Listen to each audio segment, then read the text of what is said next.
Hi friends नमस्कार मु सैमा सोनालिका नुआ रोषेर नुआ देह को आपण मानक स्वागत। मु आज आपण मानक करके देखी बहुत ही सहज उपाय रे आंब खटा। मु किछि आंब नहीं गोटे आंब ताकू चोपा छड़े की भल भाव छोट छोट काटिक नहीं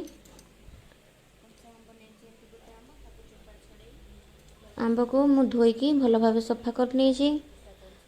मुझे आंब नहीं स्वाद अनुसार लुण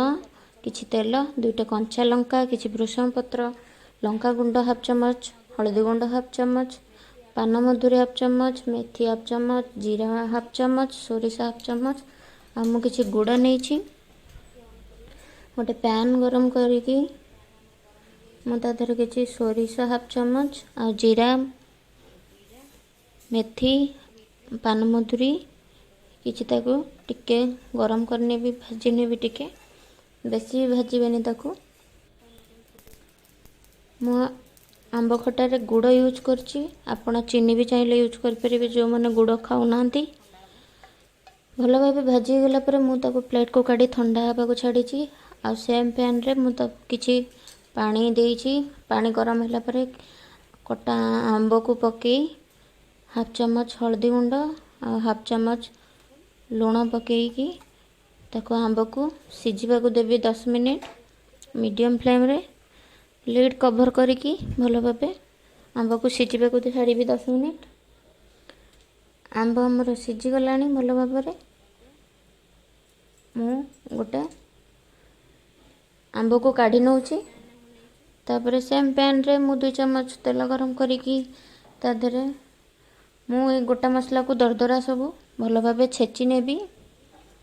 तेल 2 चम्मच गरम करके किछि सोरिष हाफ चम्मच फुटवा को छाड़ी आउ किछि भृषंग पत्र और 2टा कंचा लंका पकेकी तापर मु किछि गुड़ पकाउची गुड़ को भल भाबे मेल्ट करि नेबी गुड़ हमर भल भाबे मेल्ट हो जाइछि तापर मु कटा सिझा आंब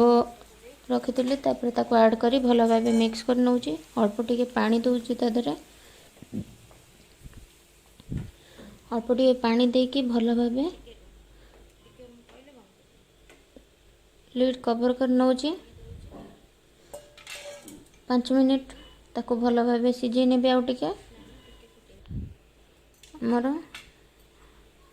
आंब कटा रेडी हो गलानी प्राय